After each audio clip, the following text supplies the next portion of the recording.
Refleksi haul dan pandangan anak muda terhadap sosok Al-Maghfur Kiai Haji Abdul Wahab Basbullah oleh Gus Miftah Maulana Habibur Rahman. Kami persilahkan. Assalamualaikum warahmatullahi wabarakatuh. Alhamdulillahirabbil alamin wa kafa. Assalatu wassalamu ala sayyidina Muhammadinil Mustafa wa ala alihi wa sahbihi ahli sidqi wal wafah. Amma ba'd. Hadratal muhtaramin, para masyayikh, al-akhos sedaya dzurriyyah, Nyai Hajah Mahfudah Wahab,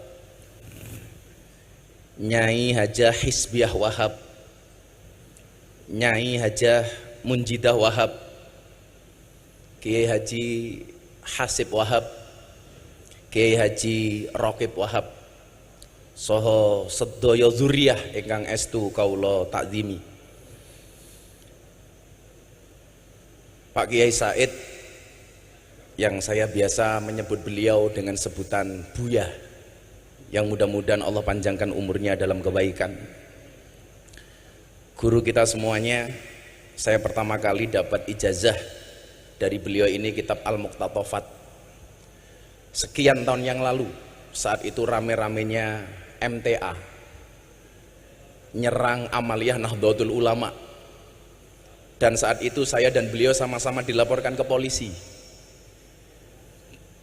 Beliau yang saya hormati Kiai Marzuki Mustamar, yang sudah mulai meninggalkan dunia hitam karena rambutnya putih semua. Pak Kiai Mustafa Akil, dan yang saya hormati Ibu Khofifah. Saya akhirnya punya alasan ketika dulu orang bilang, anakmu masuk pondok mau jadi apa? Kamu anaknya dimasukkan ke pesantren, besok mau makan apa? Hari ini terjawab, santri bisa menjadi apapun. Santri bisa menjadi presiden, contohnya Gus Dur. Santri bisa menjadi wakil presiden, Kiai Ma'ruf Amin. Santri bisa menjadi gubernur, Ibu Khofifah. Santri bisa menjadi bupati, Ibu Munjidah. Dan santri bisa menjadi kiai viral. Ya.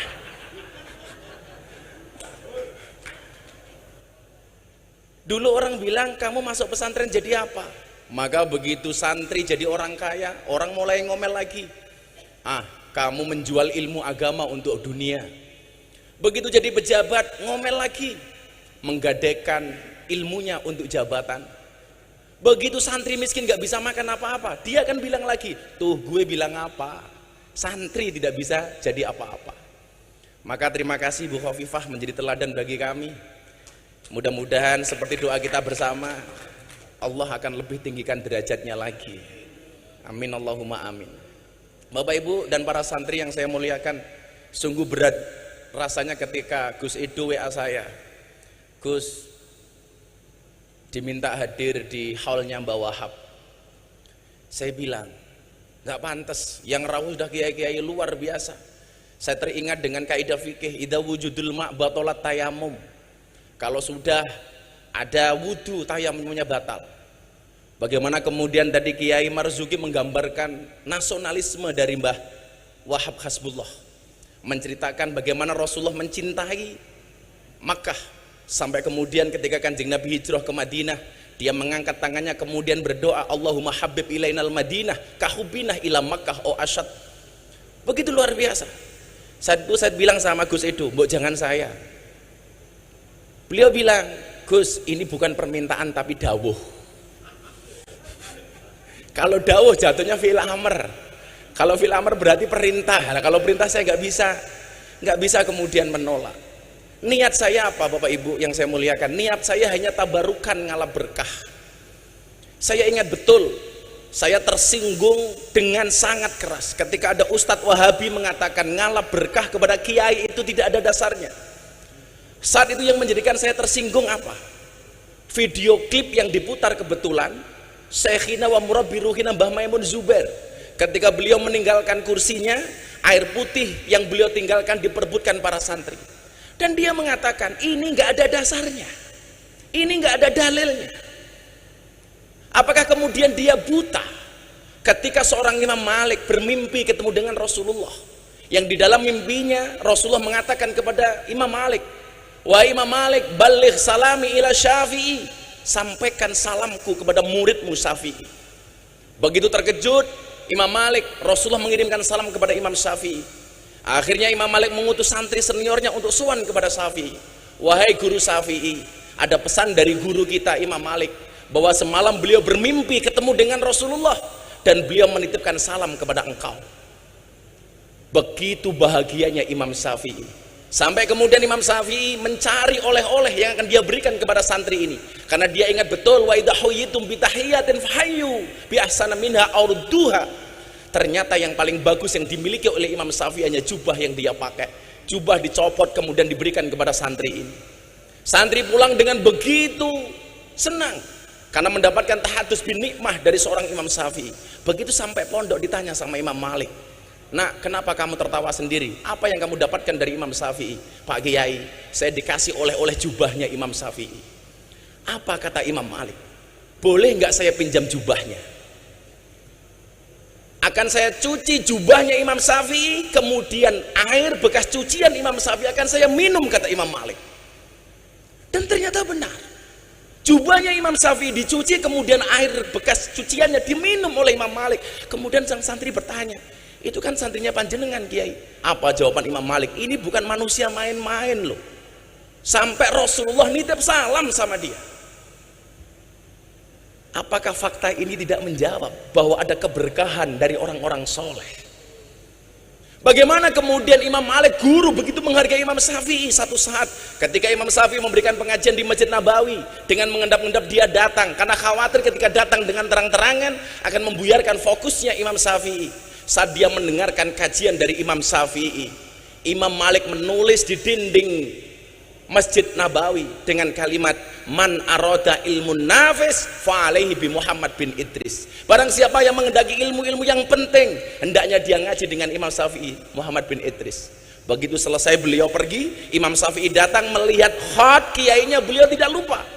Akhirnya menuliskan satu kalimat di bawah khatnya Imam Malik, wa kaifa yakunu dzalik wa ana tilmidu Malik. Bagaimana saya bisa menjadi seperti ini sementara saya ini adalah muridnya Imam Malik? Ada keberkahan di antara guru dan murid. Kenapa orang-orang Wahabi menolak fakta ini? Maka Bunyai, Pak Kiai, saya sowan dalam rangka tabarukan. Maka saya selalu mengatakan, bila teman membuatmu kecewa, bila pasangan membuatmu terluka, dan bila corona membuatmu menderita, yakinlah Gus Miftah sowan dengan membawa cinta.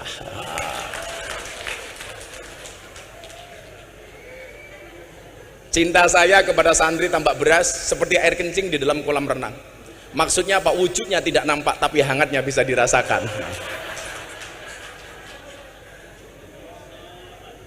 Kenapa saya mencintai orang-orang soleh seperti Mbak Wahab? Imam Syafi'i mengatakan, uhibbus solihina walastu minhum la'alli an anala bihimus syafa'ah wa akrahu man tijaratuhul ma'asi walau kunna sawa'an fil bid'ah. Aku mencintai orang soleh walaupun saya bukan merupakan bagian dari orang soleh. Tujuannya apa? La'alli an anala bihimus syafa'ah, supaya saya mendapatkan pertolongan kebaikan dari orang-orang soleh. Makanya Bu Gubernur, saat dulu saya masih mahasiswa, saya sering belusuan ke Doli. Yang saya sebenarnya usul waktu itu dengan Pak Wali, Wakil Wali Kota, saya bilang, Mbok Doli namanya diganti nopo Gus? Alfa Doli, biar lebih keren dikit lah. Yang dulu saya itu masih mahasiswa Kiai, saya udah belusuan ke Doli karena saya masuk ke lokalisasi Nyuwun Sewu sejak tahun 2000, saat umur saya masih 19-20 tahun. Waktu itu kemudian ini saya sampaikan kepada mereka, kenapa kamu harus ngaji? Kadang-kadang saya berikan kisah terhadap ulama-ulama yang harus kamu mengerti. Alasannya ini, uhibbus solihina walastu minhum. Kita mencintai orang soleh walaupun kita bukan merupakan bagian dari orang soleh. Tujuannya apa? La'ali an anala bihimus syafa'ah, saya pengen mendapatkan syafaat dari Mbak Wahab. Apalagi jelas yang nasabnya bagus. Walaupun kemarin saya dihajar sedemikian rupa gara-gara saya ceramah di gereja Dasar Miftah nasabnya ora jelas. Saya mikir Pak Kiai, ternyata persoalannya bukan masalah nasab, tapi masalah nasib. Karena nasab tidak berbanding lurus dengan nasib, apalagi dengan nisab. Persoalannya bukan di masalah pendapat, tapi masalah pendapatan. Jadi aja. Saya dari dulu bilang, a'rifu angsabakum tasilu arhamakum. Pentingnya nasab hanya itu. Karena menurut saya lucu ketika kita menggambarkan mbah-mbah kita luar biasa, sementara kita hari ini bukan siapa-siapa. Harusnya malu. Ketika kita membaca manaqib mbah-mbah kita yang begitu luar biasa, sementara posisi kita hari ini tidak bisa apa-apa. Makanya kemudian Imam Al-Ghazali mengatakan, sarafun nasab min salasi jihatin. Kedudukan nasab itu minimal ada 3 sisi menurut Imam Ghazali. Idaha yang pertama, al-intiha ila sajarati Rasulullah sallallahu alaihi wasallam fala yu'adilahu syai'un. Yang pertama adalah nasab yang langsung terhubung dengan Rasulullah. Ini nggak ada lawan kata Imam Ghazali. Tapi perlu diingat, kok lama-lama saya mikir begini ya, saya diundang sama MNC Group untuk berbicara waktu itu bagaimana kita bersikap kepada para habaib. Orang mengatakan orang NU tidak menghormati habaib. Kamu salah. Orang Indonesia belum kenal habaib. Habaib datang ke Indonesia, yang ngopeni itu orang NU. Orang NU. Jadi kalau you mengatakan orang NU orang NU tidak mencintai habaib, dan kamu mengajarkan kiai-kiai NU untuk mencintai habaib, itu sama halnya Anda ngajari bebek berenang. Bebek berenang. Maka bagaimana Gus sifat kita kepada para habaib? Waktu itu saya bilang, saya sampaikan, tolong bedakan antara sosok dan perilakunya. Sosoknya wajib kita hormati. Ahlu Baitul Mustafa tuhuri, mereka tuhur. Tetapi perilakunya tidak harus dihormati, tidak harus diikuti. Maka kemudian dalam kitab taklim kita mengenal istilah al-hurmatu khairum minat ta'ah. Hormat itu harus lebih didahulukan dibandingkan taat. Kalau memang perilakunya tidak sesuai, kenapa harus kita ikuti? Saya dibilang katanya su'ul adab. Dari mana saya su'ul adab? Contoh begini, al-hurmatu khairum minat ta'ah. Ketika Pak Kiai Marzuki sholat subuh sama saya, Miftah kamu ngimami sholat. Saya bilang sama beliau, boten Pak Kiai. Begitu saya jawab boten, konteksnya saya tidak taat sama beliau. Tetapi ketidaktaatan saya karena hormat sama beliau. Ibu-ibu di pagi hari masak, suaminya lagi macul, Pak sarapannya pun mateng, ayo sarapan. Suaminya bilang, pun ibu rien, jenengan rien nih. Kalau Anda memahami kalimat ini, al-hurmatu khairum minat ta'ah, harusnya apa? Boten kulon nunggu abah. Orang kok, pun bu jenengan rien, oke, iki wong wedok ceniningan namanya itu. Saya itu kalau ngomong soal keluarga seneng ya. Karena besok saya tanggal 24 Juli itu ular-ular manten anaknya Pak Ketua MPR, yang kebetulan saksinya Pak Jokowi. Nah, Pak Jokowi itu lucu, diundang untuk saksi nikah di pernikahan anaknya Pak Bamsud. Beliau bilang, ya sudah saya datang, tapi yang nasihat pernikahan Gus Miftah saja ya. Karena saya bilang, Bu, suami yang baik itu banyak mendengarkan pendapat dari istrinya, dan istri yang baik banyak mendapatkan pendapatan dari suaminya. Nanti santri-santri di belakang tuh seneng banget itu. Makanya santri-santri kalau seneng sama cewek, pilihnya satu di antara dua, halalkan atau tinggalkan. Oh.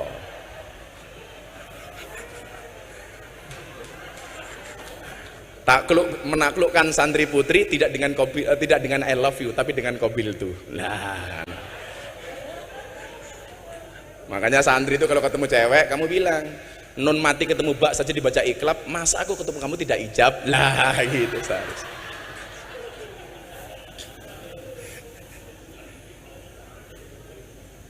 Jadi perilakunya tidak harus kita ikuti. Kalau memang kemudian perilakunya tidak sesuai, ya jangan kita ikuti. Dalam beribadah contohlah, kita banyak menggunakan pendapatnya Syafi'i. Begitu kita tidak menggunakan pendapatnya Imam Malik, bukan berarti kita membenci Imam Malik kan? Bukan berarti kita membenci pendapatnya Imam Hanafi, walaupun kita menggunakan pendapatnya Imam Syafi'i. Loh, tapi kan sekarang lagi ngetren Gus, ada kriminalisasi ulama. Kriminalisasi dari mana? Siapapun itu sosoknya, ketika perilakunya melanggar kriminalitas, maka kemudian dia harus mendapatkan proses hukum. Entah itu habib, kiai, pejabat, semuanya sama. Sosoknya nggak pandang bulu. Kalau kemudian melanggar, ya harus ada proses hukum. Lah, kalau proses hukum kepada orang yang kriminal itu bukan kriminalisasi, tapi proses hukum kepada ulama yang kriminal. Kalau kata Kiai Marzuki, kriminalisasi ulama itu ngundang kiai pulang tidak diamplopi. Lah itu kriminalisasi. Kata Pak Polisi melanggar KUHP pasal 378, penipuan.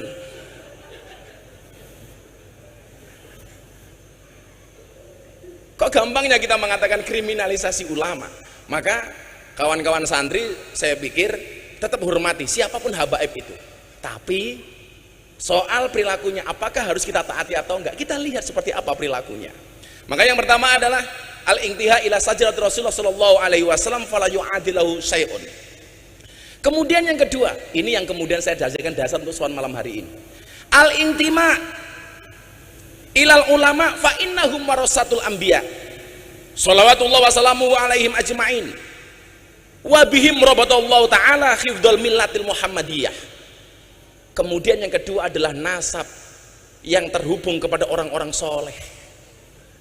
Inilah yang kemudian saya jadikan dasar untuk menjadikan saya tabarukan malam hari ini.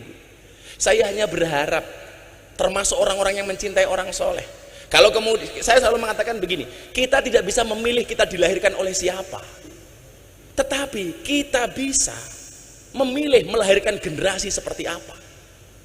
Saya tidak bisa memilih lahir dari orang tua saya, termasuk soal istri. Saya tidak bisa memilih bahwa istri saya itu pilihan saya, enggak, itu pilihan Allah. Kalau saya disuruh milih, ya milih Luna Maya. Kayak Bu Gubernur ini Luna Maya, lanjut usia namun masih mempesona. Lah,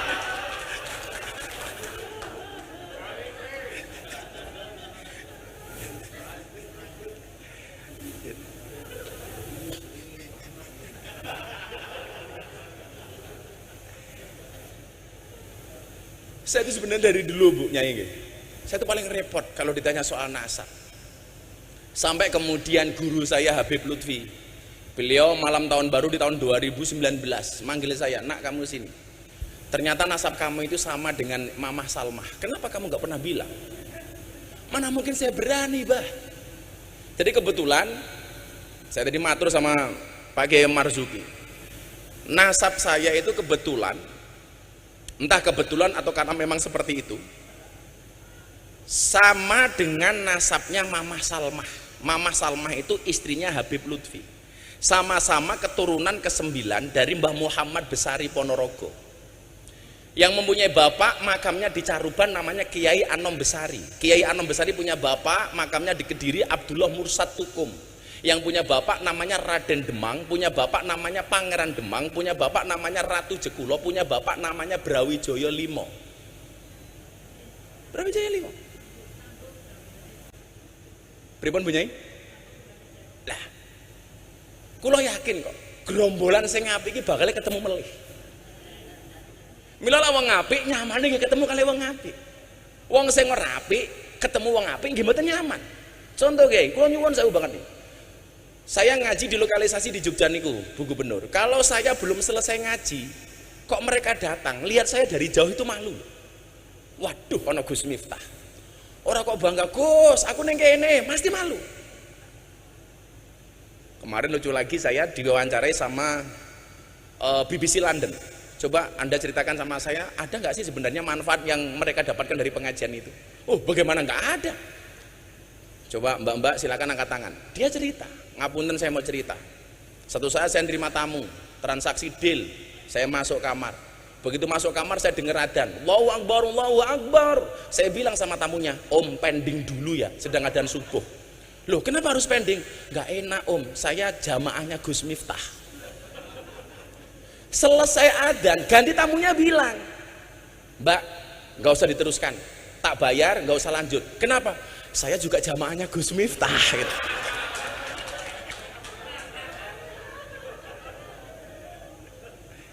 Coba sampai ngoten niku Kiai Hasyim. Jadi saya itu dibully dulu, didoli macam-macam, sampai didoli itu Bu Gubernur saya mendapat julukan presiden para pendosa. Sampai saya mendapati seorang mantan germo nyuwun sewu dengan badan yang besar, perutnya ditato.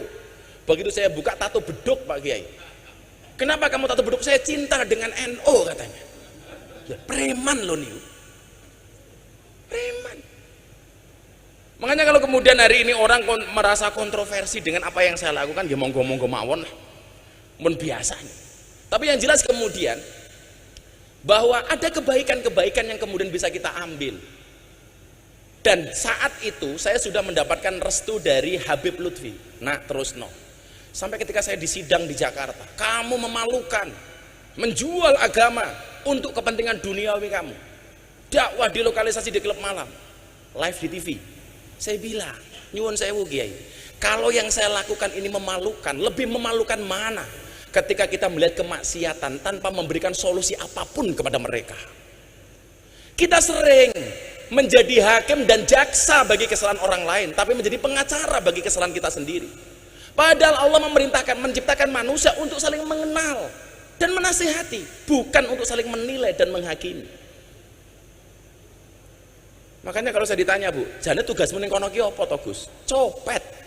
Cuman bedanya saya dengan copet terminal itu satu, Kiai.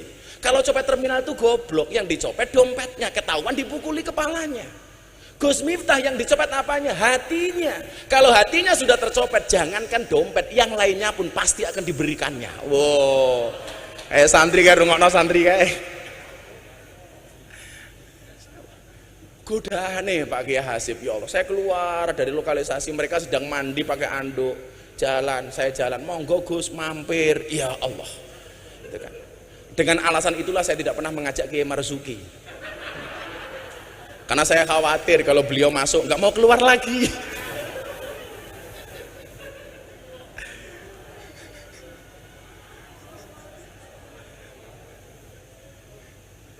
Kalau kemudian orang mengatakan halah ilmu mungkin apa-apaan, iya, saya dari awal mengatakan saya bukan orang alim, tapi saya punya prinsip qalilum minal yakin khairum min katsirin minal ilmi wal amal. Saya punya yang sedikit tapi yakin, itu menurut saya lebih bagus. Maka disitulah kemudian saya merasa menjadi santrinya Mbah Wahab, walaupun saya nggak bisa ketemu beliau, karena saya teringat ana abdun man alamani walau harfan wahidan. Saya adalah budak bagi siapapun yang mengajarkan saya walaupun cuma satu huruf. Artinya apa? Begitu banyak saya membaca literasi tentang Pak Kiai Wahab. Artinya apa? Saya berhak dong mengaku santrinya beliau. Ya.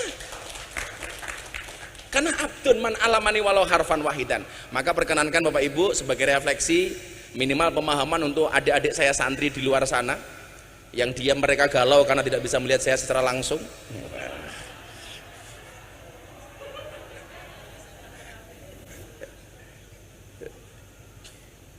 Tenang santri, kamu jangan pacaran, karena akan datang satu saat kamu akan dipertemukan dengan orang yang tepat, yang kedatangannya untuk menetap bukan karena nafsu sesaat.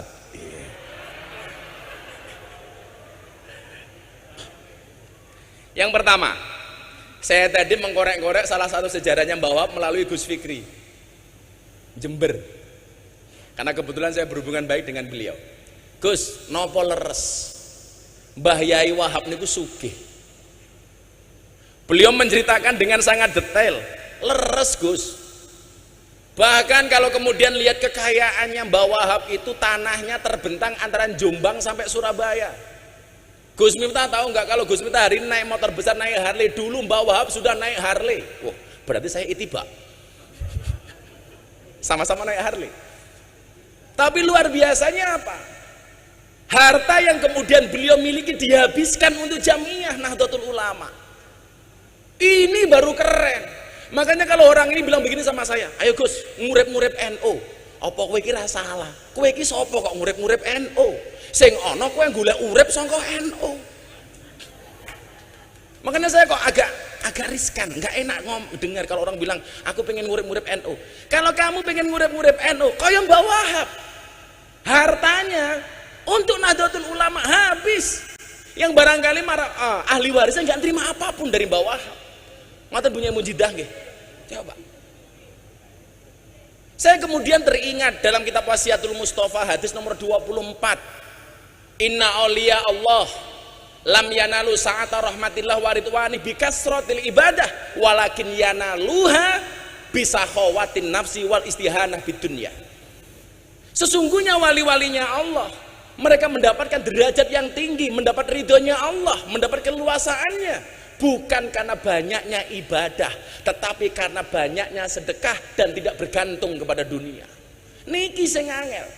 Maka kalau kemudian kita mengatakan aku pengen ngurip-ngurip NU, NU ki wis urip ra sama urip-uripi, sing ana kowe golek urip sangka NU. Buktinya apa? Kula niku tersinggung ya. Coba begini ya. Lah ada santri bikin kopiah, Bu.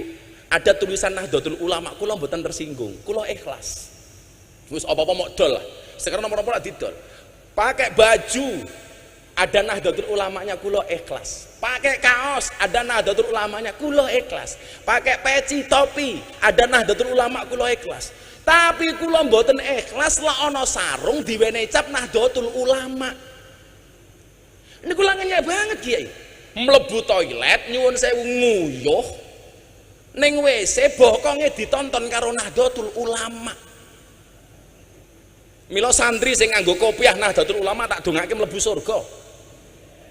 Kopiahe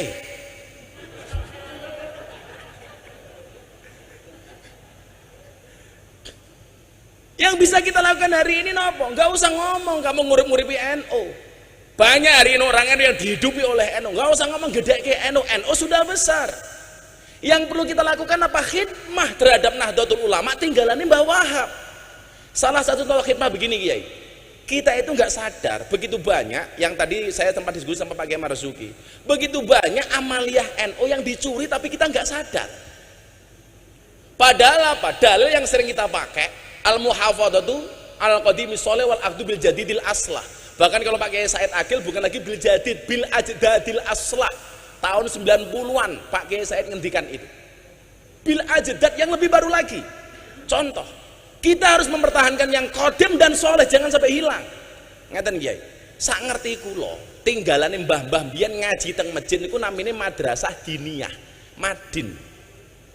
Hari ini masjid-masjidnya orang NU sudah kehilangan madrasah diniyah, diganti karo TPA, diganti oleh TPQ, yang itu merupakan produk dari orang-orang PKS, musuhnya Pak Kiai Marzuki. Saya NU, amalia hilang lali.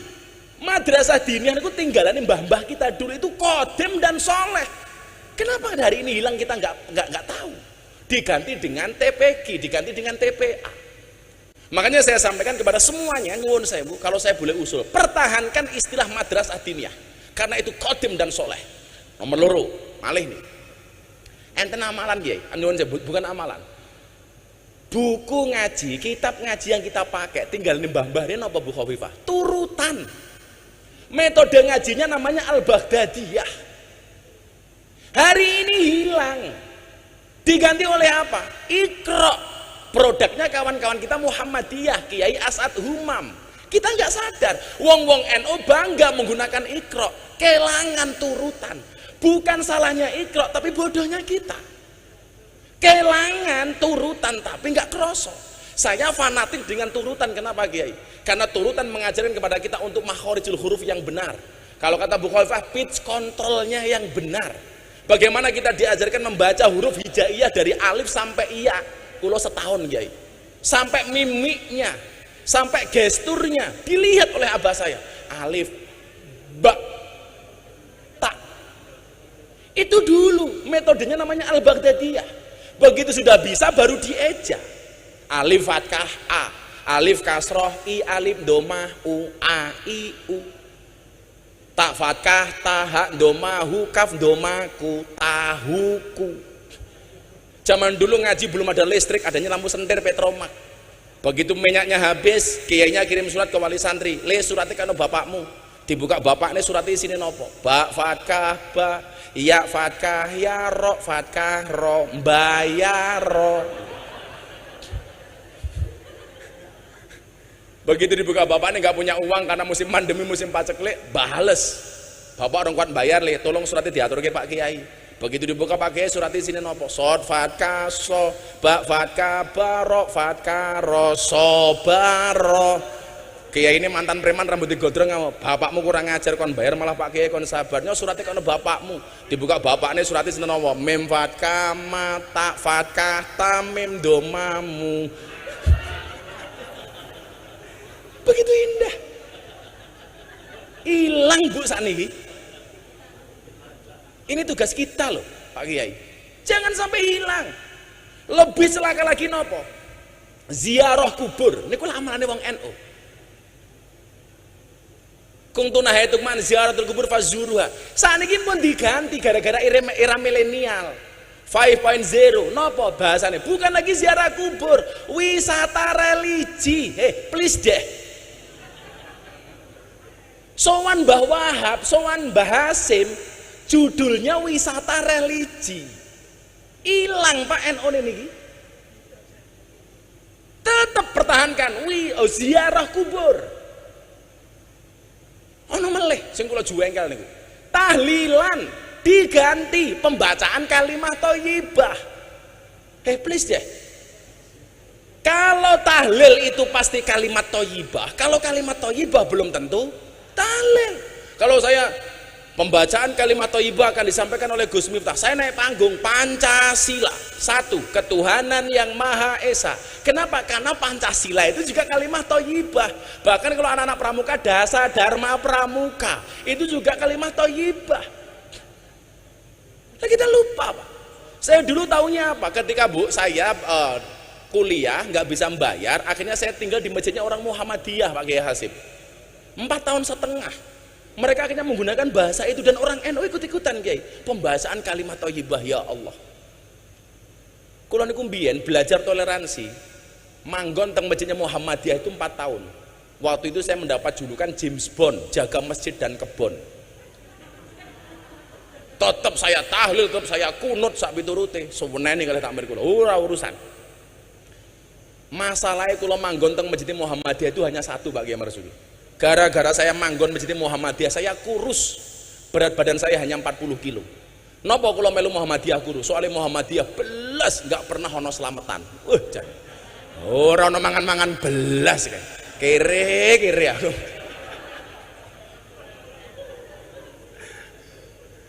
Akhirnya kemudian saya jadi nikah dengan orang NU, tinggal di lingkungan orang NU, langsung gemuk Bu. Waktu itu berat badan saya sebelum viral itu 105 kilo.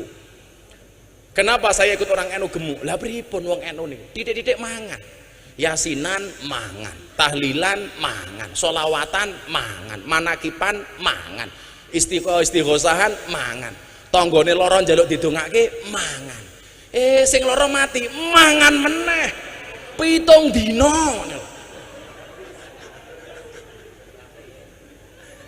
Masya Allah itu. Lah makanya kemudian kalau Mbah Wahab sugih, ya kita harus terprovokasi dong untuk jadi kaya. Karena bagi saya uang itu lebih bagus dikuasai oleh orang Islam yang soleh daripada dikuasai oleh orang-orang yang tidak soleh. Makanya kalau ada bahasa nguripi NU kok saya gak tersinggung. Lah awake dhewe iki sapa ngoten? Wong posisine awake dhewe ini kadang-kadang gojag-gajeg kok. Mbah karepe tajrid tapi yo ono asbabe. Ketoke asbab gaya-gayaan kaya tajrid. Kan ini kondisi gojag-gajeg nih. Dan dari dulu kalau kita ngomong nguripi NU, kita selalu bermasalah dengan uang kalau mau jujur. Ketika di PBNU saya bilang sama ada teman-teman pengacara, iki lho bedone, kaya aku wong NU dengan kamu para pengacara. Kaya kiai-kiai NU karo awakmu iki bedone siji, Pak. Apa, Gus? Kalau pengacara masalah jadi duit. Lah kalau kita kiai-kiai desa kaya saya ini, duit jadi masalah gitu loh. Jadi Mbah Wahab sugih dengan segala kedermawanannya, ya awake dhewe kudu sugih ya. Makanya kalau saya sekarang ditanya, "Kenapa kamu naik motor besar?" Aku nderek Mbah Wahab. Nderek Mbah Wahab. Lha tak dongake santri-santri mburi ke muga-muga sugih kabeh. Setunggal malih sadurunge Pak Kiai Mustafa Akil. Ngapunten Kiai. Kula mboten ngaji niki, namung refleksi kagem lare-lare santri ini. Karena saya kebetulan sempat membaca beberapa buku tentang beliau. Niki malih. Kemudian yang selanjutnya nyuwun sewu, Mbah Yai Wahab ini ternyata seorang penggiat media. Saya mencatat beliau ini pernah membeli percetakan berikut gedungnya di Jalan Sasak Surabaya nomor 23. Leres gibunya ini. Dan ini ternyata menjadi cikal bakal jurnalistik Nahdlatul Ulama. Makanya kalau hari ini ada santri tidak melek medsos, harusnya kita malu dengan Mbah Wahab. Kalau hari ini kita bangga, hari ini kita disiarkan 270 channel hanya dengan 4 juta subscriber. Bagi saya bukan merupakan sebuah kebanggaan. Kita nggak ada apa-apanya, Pak, dibandingkan dengan kelompok-kelompok minhum yang menguasai betul soal medsos. Hari ini kita bersyukur kemunculan seperti Gus Baha mampu menjadi penyeimbang bahkan di atas kelompok-kelompok itu. Tahun 2019, Bu Gubernur, saya mendapatkan rilis Ustadz dan Dai yang mendapatkan follower dan viewer banyak di YouTube, Instagram, Facebook, dan lain sebagainya. Dari 10 orang kader Nahdlatul Ulama yang muncul hanya nama Miftah Maulana Habibur Rahman. Yang lain semuanya kelompok Wahabi, Pak Kiai. Hampir semuanya.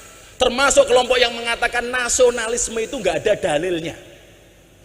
Yang kemudian saya heran apa? Palestina mau merdeka, dia dukung mati-matian, bahkan kirim uang ke Palestina untuk memerdekakan Palestina. Giliran mencintai bangsanya, giliran mencintai Indonesia, dia mengatakan nasionalisme tidak ada dalilnya. Wila koplak utake wong-wong ngoten niku. Saya setuju Palestina merdeka dan saya teriak-teriak soal itu. Maka kemarin Lebaran saya mengatakan semua saya maafkan kecuali Israel. Semuanya saya maafkan kecuali Israel. Tapi lucunya apa? Orang-orang ini yang mengatakan nasionalisme nggak ada dalilnya, sementara dia teriak-teriak bantu Palestina. Satu saat, Bu, saya di tag akun Instagram, awas lagu musyrik. Waduh, kaget saya. Ternyata apa yang dimaksud dengan lagu musyrik? Lagu Padamu Negeri, ya. Itu musyrik menurut mereka. Kenapa? Karena bertentangan dengan ayat Kul inna sholati wa nusuki wa mahyaya wa mamati lillahi rabbil alamin. Niki lah pemerkosaan ayat. Ini namanya jaga sembung bawa golok, nggak nyambung blok gitu. Niki ngeri kula niku. Makanya ketika saya ceramah di gereja, ya Allah, dasar Miftah kafir. Ya saya sederhana jawabnya, dasar Miftah kafir. Ya kafir sahadat meneh. Gitu gitu. He kafir sahabat. Kalau orang masuk tempat ibadah lain dianggap kafir, berapa banyak, berapa juta orang Indonesia yang kafir gara-gara masuk Borobudur dan Prambanan. Dulu teriak-teriak ulang tahun gak ada dasarnya, sekarang malah ulang tahun sendiri.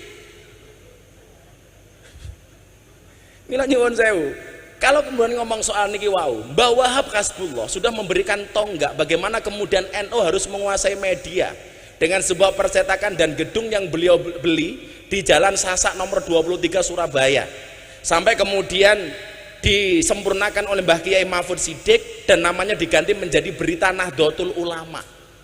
Ini cikal bakal. Makanya kawan-kawan santri, saya sering sampaikan, ikutlah pendapat ahli, jangan ikut-ikutan orang yang ahli berpendapat. Semua orang hari ini ahli berpendapat. Dan saya pesen, kalau tak kemudian kamu besok menguasai medsos, postinglah yang penting, jangan yang penting posting. Saya pulang, Bu, dari Taiwan. 1 hari setelah mengislamkan Deddy Corbuzier, saya berangkat ke Taiwan. Tadi 21 Juni itu kenapa saya pilih mengislamkan Deddy? Karena memang saya hanya satu-satunya tanggal yang kosong hanya itu. Kalau soal permintaan jadwal ngaji, hakul yakin mesti lebih banyak saya daripada Pak Kiai Marzuki. Wallah, walaupun ngalim beliau gitu. Karena nyuwun sewu nggih, per hari itu sampai hari ini yang mengajukan jadwal sebelum pandemi ini minimal sehari 500 jadwal. Berarti sebulan sekitar 15.000. Waktu itu saya pulang dari Taiwan. Kulon niku ndelah maca Yasin, Bu. Begitu saya baca, itu ada satu ayat yang saya maknai begitu mendalam. Al yauma nakhtimu ala afwahihim wa tukallimuna aydihim wa tasyhadu arjuluhum bima kanu yaksibun. Waktu itu saya mikir keras, kenapa mulutnya dikunci kok tangannya yang berbicara. Ini ada apa itu? Ini loh visionernya Al-Quran. Dan ternyata jawabannya hari ini, Pak. Orang membuli, mencaci, menghina tidak lagi menggunakan mulutnya, Pak, tapi menggunakan tangannya, menggunakan jempolnya, menggunakan jari jemarinya yang besok akan dipertanggungjawabkan di hadapan Allah Subhanahu wa taala. Mila jenengan persani. Kita gampang banget. Saya ditanya sama wartawan, "Gus, soal ceramah Gus tadi di gereja itu yang komentar jutaan orang, menghujat sekian banyak orang. Kenapa Gus minta tidak sakit hati?" Jawaban kula sederhana, bagaimana saya mau sakit hati? Wong komentarnya nggak pernah saya baca. Dan rahasianya satu, Bu Khawifah, kalau Anda posting, karena saya sering lihat postingannya Bu Khawifah, kalau Anda posting, Anda coba lihat lebih banyak mana antara komen dengan like. Pasti lebih banyak like-nya daripada komentarnya. Itu artinya apa? Kenapa setiap postingan lebih banyak like-nya dibandingkan komentarnya? Karena seberapa banyak pun orang yang membencimu dengan komentar-komentarnya, yakinlah di luar sana lebih banyak yang mencintaimu dari dalam hatinya. Wah. Kalau santri beda, Bu. Kalau santri beda. Kenapa beli banyak like daripada komentar? Karena banyak santri yang cinta tapi tidak berani mengatakannya. Iya.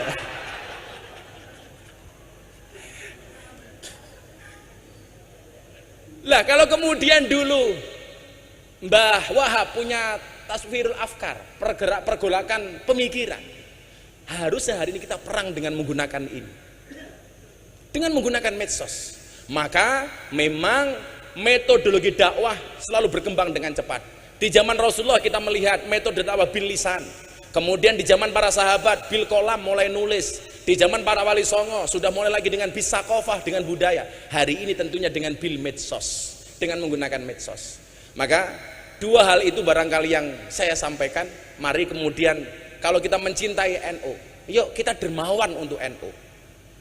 Bagaimana tadi Pak Kiai mengatakan, Pak Kiai Marzuki, Gus, kalau kita perang darat itu pakai angkatan darat. Hari ini kalau kita mau perang darat, masjid takmir harus kita kuasai. Dengan alasan itulah Kiai, setiap lebaran saya selalu menyisihkan, membuat gerakan namanya kado lebaran untuk kiai kampung. Kita buat sebanyak-banyak semampunya, kita bagi, karena itu penting Kiai. Dengan cara itulah kalau kita mencintai Nahdlatul Ulama. Kemudian yang kedua, belajar dari Mbah Wahab yang beli percetakan. Sebenarnya saya masih banyak lagi tentang beliau, ringkas tentang beliau, termasuk bagaimana tadi tentang Pak Kiai Said, beliau menggalang kekuatan kiai-kiai. Itulah yang sekarang saya malu, Bu Gubernur. Pak Kiai Wahab Hasbullah yang terkenal alim, sekti, jaduk, soleh, setiap mempunyai pergerakan selalu melibatkan orang lain. Entah ketika membuat Nahdlatul Tujar, soal perdagangan dan lain sebagainya, selalu melibatkan orang lain. Beliau mencontoh karakteristik Wali Songo. Wali Songo itu hebat, ampuh, sekti, alim, tapi membuat masjid Demak bersama-sama, karena afdhalul amali bil jamaah. Lah kita hari ini yang ngalimnya diragukan, yang solehnya diragukan, yang sektinya diragukan. Karepe ngopo-ngopo dewe. Semua orang dianggap kompetitor, semua orang dianggap musuh. Padahal kita disatukan dalam nahdoh yang sama. Bagaimana kemudian hari ini kita gampang banget dipecah belah. Ternyata Bu, ketika saya selidiki yang salah itu guru TK. Gara-gara selalu mengajarkan kepada anak-anak, balonku ada 5, rupa-rupa warnanya hijau, kuning, kelabu, merah muda, dan biru. Meletus balon hijau dor. Pertanyaan saya, kenapa yang meletus balon hijau? Jadi wong NU niku kon aku rangel, soalnya apa balone mbledos. Angel katanya. Insyaallah. Nggih pun mudah-mudahan kita semuanya mendapatkan berkah saking Mbah Wahab. Amin. Shallu ala Nabi Muhammad. Do elingo iki jamane wis tuwa. Tuntunan agama do dianggep kuno. Lakonono ajarane Wali Songo sing ra kersa aja nyacat aja ngina. Ajarane Wali Songo werna-werna Zikir tahlil kirim donga lakonono, maca Quran lan sholawat kulinakno, ziarah kubur aja nganti dilalekno. Sholawat Allahumma sholli wa sallim ala sayyidina wa maulana Muhammadin adada ma fi ilmillahi sholatan daimatan bidawami mulkilahi.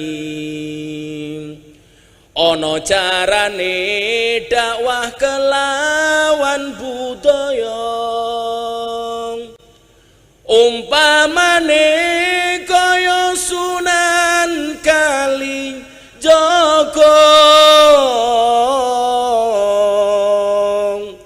pituture mlebu ati ora krasa, tuntunan agama bisa diamalno. Wis kabukten rikala jaman semono, akeh para manungsa nyembah brahala,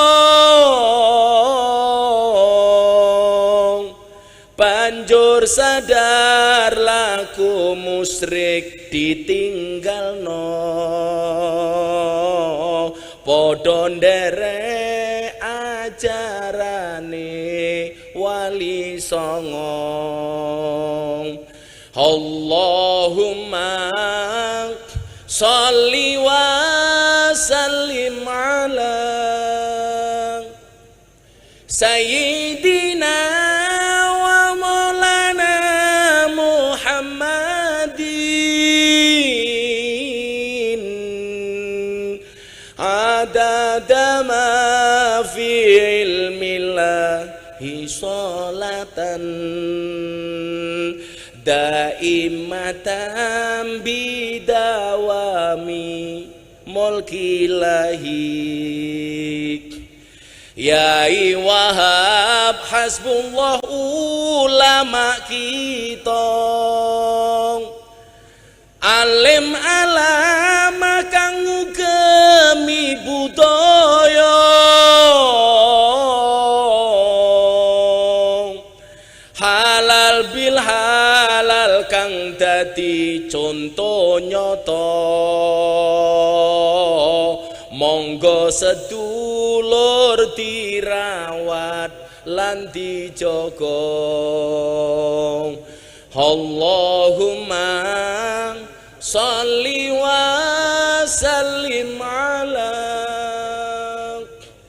sayyidina wa maulana Muhammadin